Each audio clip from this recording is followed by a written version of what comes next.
My new album, Badgebound Kanto, is officially out on Bandcamp as well as streaming services like Spotify, iTunes, and all those other streaming platforms that are out there. I also put out a YouTube video that talked about each song individually and showcased all of the words and phrases that we use and the general direction of the style that I went in for each song. And so many of you guys have loved the video, and I truly, truly appreciate it. It seems like a lot of you guys love the letters to notes methodology. You guys like the directions that I took with the songs. And overall, for the most part, there's been a lot of great reception to this new album and concept of the letters to notes methodology. There have been so many comments that I haven't been able to fully keep up with everyone. So I created a YouTube post basically just to give you guys some space to ask me some questions, whether it's about the music that I just released, the letters to notes methodology on its own, like if you had any specific questions for the methodology. We had quite a few people ask some questions on that post, and we're gonna go through all of them in this video. All right, let's get started. Sean Dolan 1198 says, "Love your work, Elementality. What DAW did you use, and what instruments you used to create the jungle rock sound heard in your Misty battle theme? I want to create music just like you one day." First off, thank you so much, Sean. That's very, very kind of you. And I'm really happy to hear that you're inspired by my music and my projects, that you also want to create music just kind of like what I do. To answer your question, the DAW that I use is Ableton 11. Ableton Live 11 Suite. Yeah, that's how you say it. I've always been an Ableton guy. I think any DAW that you use works just as well, though. I don't really have any experience with like FL Studio or Pro Tools or Reaper. There's a bunch of them out there. I feel like some DAWs are probably more attuned for live recordings, but I feel like Ableton has a really good utilization of MIDI and synths. So, my Badgebound Kanto album is all made through MIDI. And yeah, I just think Ableton works really well for me. I've always been an Ableton guy. I don't think I have any intentions on switching into other DAWs at the moment. Ableton works just pretty well for me. Oh, and what instruments you use to create the jungle rock sound heard in Misty? Yeah, so when it comes to the jungle rock vibe, first, I'll also say that I do have a band called Elementality where we are doing jungle rock covers of video game music, and we specifically want to do like elemental themes, like fire themes, water bosses, earth characters, etc. And so generally when I think of jungle rock, the most important instruments I would say are hand percussion, marimba or vibraphone, and flute. Those are kind of like the three core instruments I like to use when trying to think of a jungle rock style. I also often try to use an upright bass. I forget what I use in Misty's theme, if it was an electric bass or an upright bass. But like with my band, we also have a trumpet player, saxophones, drums, guitar, So in my mind, jungle rock is kind of like an accumulation of those instruments. But basically, yeah, flute, marimba, and hand percussion, I think is what really makes a song jungle rock, at least what I create. Car Shembo says, "You like Mudkips?" Aside from the memes, I actually do really like Mudkip. Mudkip actually might be my favorite Pokemon starter of all time. Generation 3, best gen. Morgan Peacock here has quite a few questions, so I'm going to tackle them in order. First question is, how do you pick the keys your songs' jingles are in? That's interesting because sometimes the jingles kind of spell themselves out. If we look at the letters to notes methodology, I'm kind of restricted to the specific notes that the letters land on. So, let's say if we're spelling out Pokemon, right? P is on B, O is on A, etc.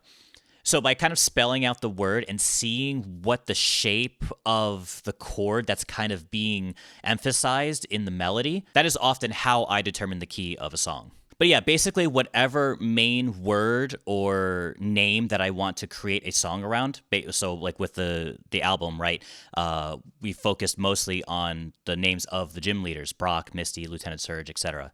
So I basically take their name, spell it out on the piano, and whatever seems to form there becomes the key of the song. How long would you say it takes you to complete a song, as in get to the point where you are happy enough to post it? Yeah, that's interesting because it definitely varies. I have made songs within a day or two. Sometimes it takes me like a week or two. I think if I really spend a lot of time on the song, I kind of do a lot of things. I'm in multiple bands, I do multiple projects, YouTube video, I stream, so I kind of do a lot of things. So when I am actually able to focus specific time to work on a song, like on a specific song, it can take me anywhere between like maybe a day to about a week. It doesn't really take too long unless I'm having some mental blocks or struggles with trying to formulate the melody or the structure of the song. I definitely do run into some roadblocks still. But yeah, I would say generally between a day to maybe 2 weeks at most. Of the 8 Kanto songs, can you order them from least to most favorite? Oh, dude, okay. This will be kind of tough. So, hold on. I need to pull up a list of them. I would say off the top of my head, least favorite? Oh, God, that's tricky. Okay, I think it's easier for me to go from most favorite to least favorite. I feel like to start out saying the least favorite is kind of weird for me. So my absolute favorite, I think, is Rainbow, which is the Erika battle theme. Having that traditional Japanese rock kind of vibe. I don't know, it's just really, really cool. I like the creative liberties that I took with that song. So Rainbow's number 1 for me. I'm going to say Thunder is 2, Earth is 3, Boulder is 4. Oh, man, this is tough.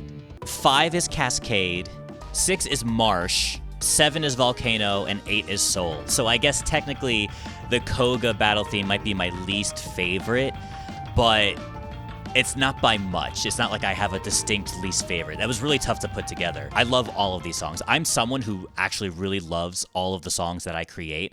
It's very, very rare if I release a song or create a song that I'm just like, nah, I'm not really into. I feel like I wouldn't release a song unless I was really like into it. I really enjoyed how it came about. I love the melodies. I love the chord progressions or the lyrics if I write a song with lyrics. So it's very hard for me to not like a song that I create.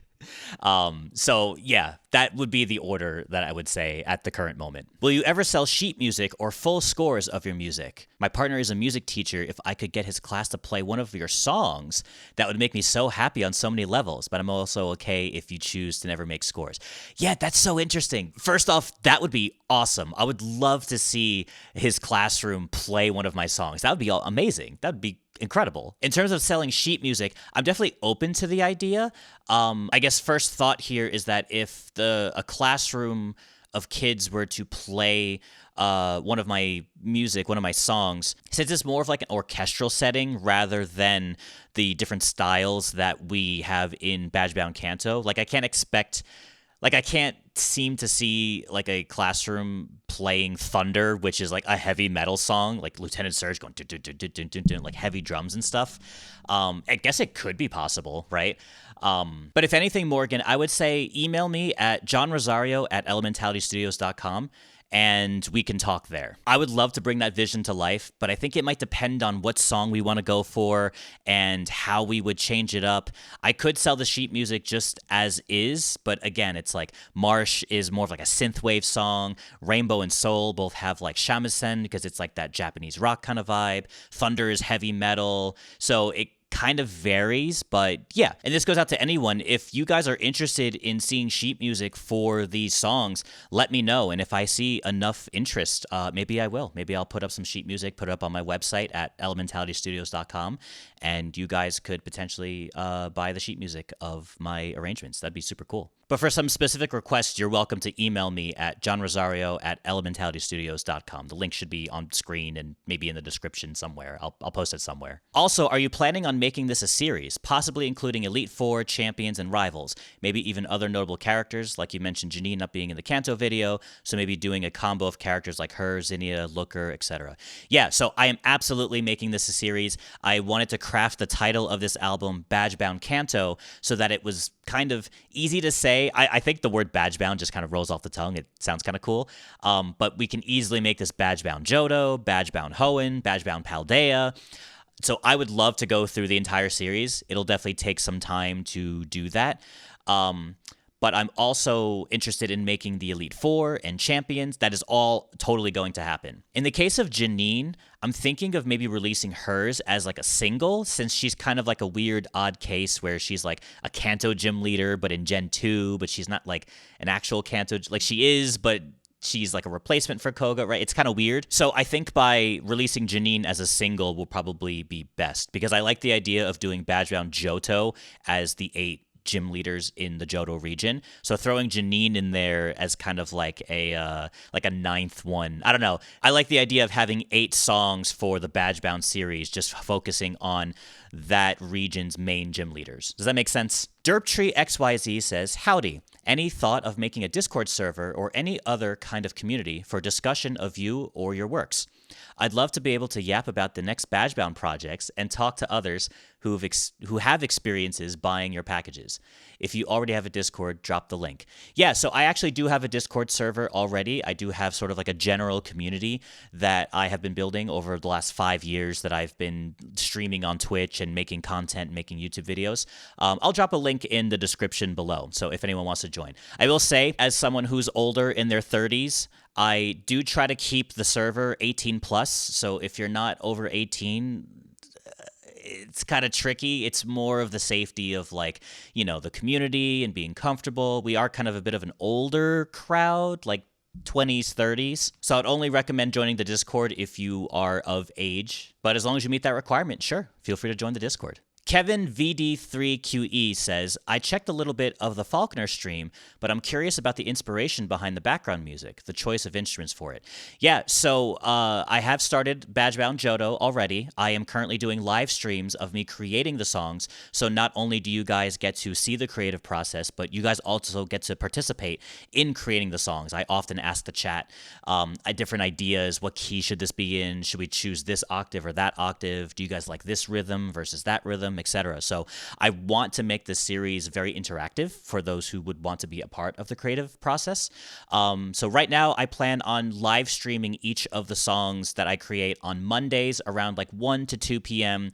Eastern Standard Time until maybe like 5 p.m. Eastern Standard Time. But to get to your question, during the Faulkner stream, basically we decided that since he kind of has sort of that kimono Japanese style kind of vibe still, we still decided to lean into that idea of using shamisen, taiko drums, flute, etc. Basically, I take my inspiration from the style and clothing of the character as well as their personality. Nick says, I'm curious where your letters to notes methodology came from because it's genius the way it just works and makes beautiful melodies. Okay, yeah, so this is a bit of a long story, so bear with me here.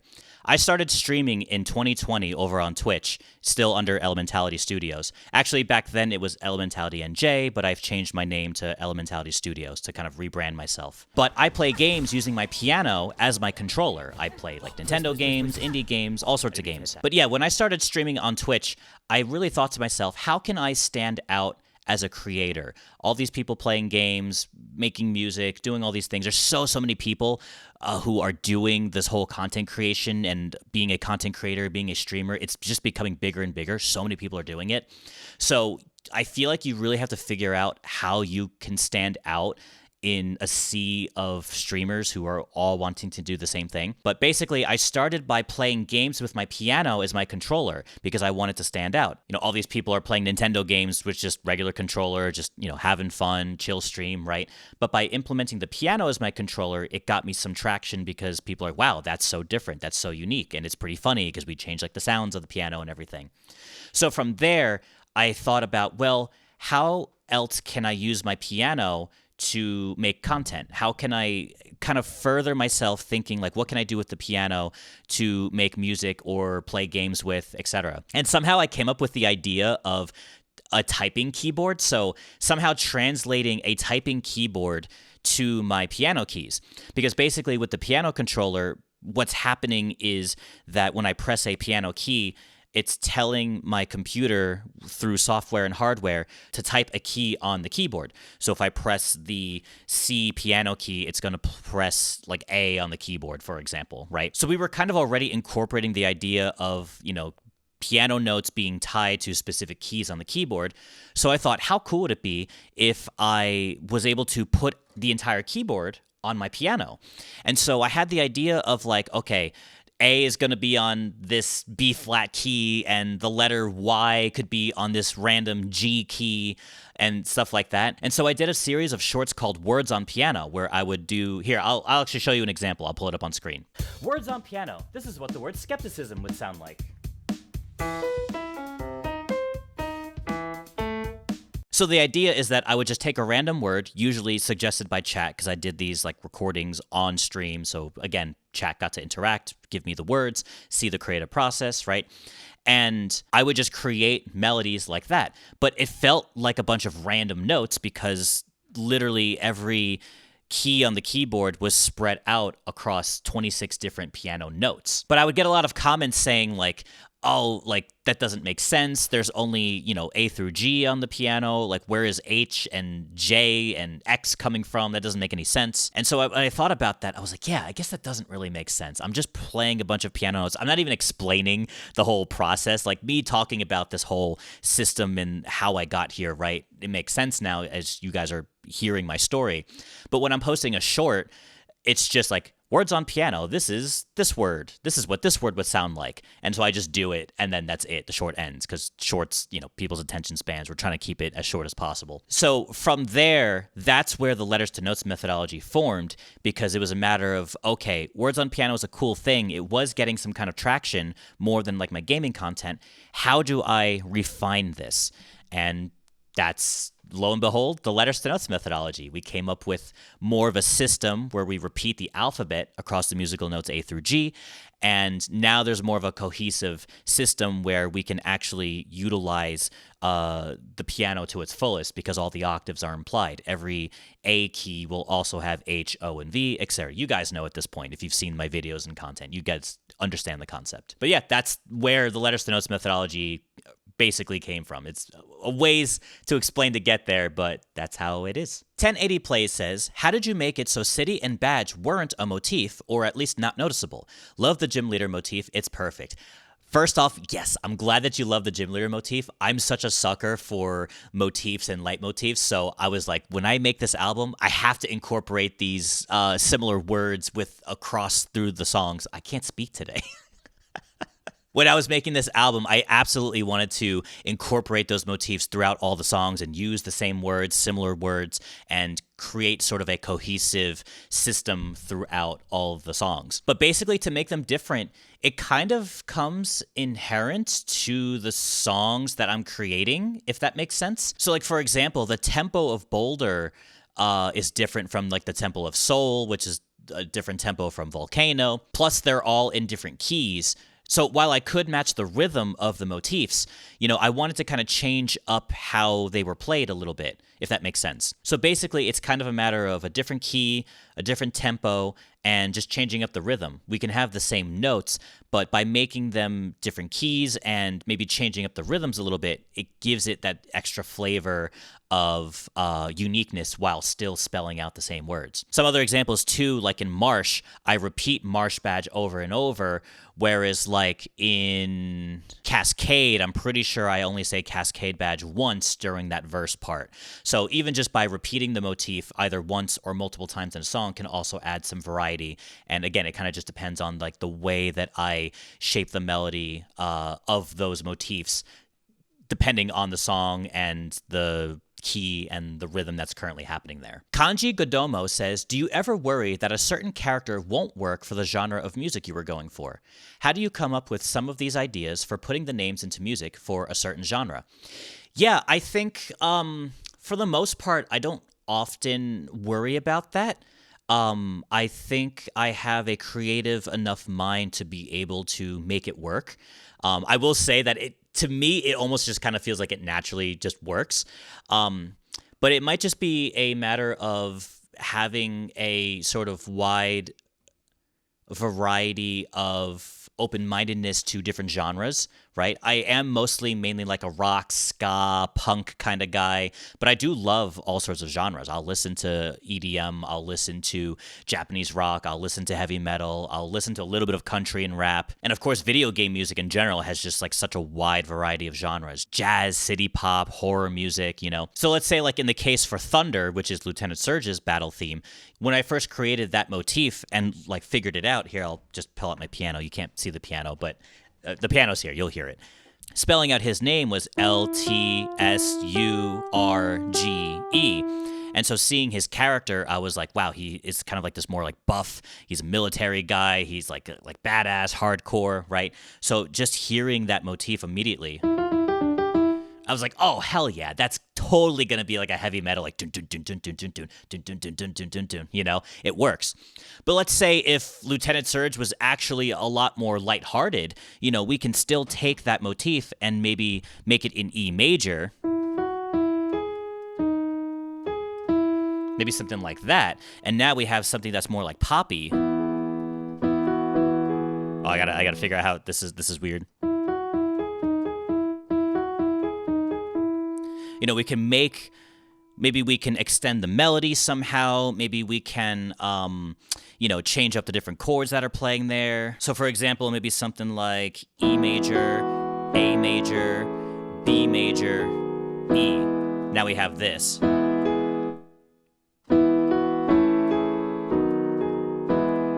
Something like that. Now suddenly Lieutenant Surge sounds really happy and sweet and caring, which is not fitting in his character at all. But I think through the power of music theory and kind of knowing your scales and your chords and basically just creative interpretation, we try to go for what the personality of that character is. So since Lieutenant Surge is more of a, you know, badass, like buff, more serious demeanor kind of character, it made sense to go the minor route, which I actually even then took further, and his song is actually in E Phrygian.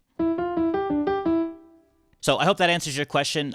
Basically, I'm not really too worried about trying to fit a certain genre with a character. I think it can work as long as you have the creative liberties to do it. Counter Fire, I don't know if those are eyes on the end there, but I'm just going to say Counter Fire. They say, would you consider challenging yourself and limiting the tune length to the standard for the actual games, 90 seconds with the ability to loop? Yeah, so honestly, that's basically what I did. If you actually take a look at these songs, right now, a lot of them are about like 2.5 minutes to 3 minutes, right? But pretty much they do loop at least once, and mostly. So they all do loop at least once, and I often try to change up the second time that it loops with maybe like a different Pokemon team or adding the Pokemon team after the second time around. So while it may not be like a complete loop, because I wanted to add some variety because, you know, releasing this as an album, I want them to be like actual songs. So I wanted them to have a conclusive ending, and I wanted to have an actual structure, you know, but if it didn't have an ending, you know, these songs could just loop over and over again if I created it to be that way. But all the songs probably do loop with somewhere around like the 60-second to 90-second mark. So yeah, they are already built to be in that situation. That's all the questions we have for today. This video is probably already long, so we'll end it here. But thank you guys for all of your questions and your interest in both the Letters to Notes methodology as well as my album, Badgebound Kanto. I'll put out here real quick what I would like to say. 2 things. First off, Badgebound Kanto is the beginning of a series, as I mentioned earlier in the video. So I am creating Elite Bound Kanto, so we'll be going through the Elite Four, and I'll throw the champions in there as well. And I will be continuing the Badgebound series. We are currently working on the Johto series. I am live streaming them, usually on Mondays, somewhere around 1 to 2 p.m. Eastern Standard Times when we're starting. So if you would like to tune into the creative process and see me create these songs in real time, tune into the streams. Again, you can also participate by giving me ideas in chat. I love interacting with you guys. A lot of you guys have been coming up with some cool ideas. We've already done Faulkner and Bugsy. I'm hoping to get this video up very soon. So by the time this video goes up, we should be on to Whitney on the following Monday, which is, pulling up my calendar, Monday the 16th. Monday the 16th of March is when we should be doing Whitney. So if you want to tune into that, feel free to tune in. What I do is make the streams public while I'm live, and then I make them members only once the streams are concluded and they become VODs, because, you know, I don't want to spoil the songs completely to everyone on YouTube. So if you want early insight on what the songs are going to be turned into, you can tune into the live streams. Or if you become a member to the channel, you can then gain access to those streams at your own convenience while supporting me and my endeavors as a content creator and music producer. The other thing I would like to say is that a lot of you have expressed interest in the Letters to Notes methodology and have told me that you are inspired by the music and the content that I create, and that you want to try to use the Letters to Notes methodology for yourself. And I highly encourage that. Please, please, please utilize the methodology. And if you happen to create something using my methodology and you post it somewhere on YouTube or TikTok or Instagram, tag me in it. I would love to see your work. I am someone who wants to promote creative endeavors because we're in a weird world where generative AI is kind of a huge thing, and I am very against AI. I want to see more people creating music, so I would like to create some kind of community where you guys are also utilizing the Letter Stenos methodology, and I would get to showcase your work on my channel, either as videos, maybe shorts, but I would love to try to include more creativity in this world, and I hope you guys join me on that journey. So yeah, if you end up using the methodology yourself, tag me in it. I would love to see it. All right, that's it for today. Thank you guys so much for watching, and I'll see you in the next video.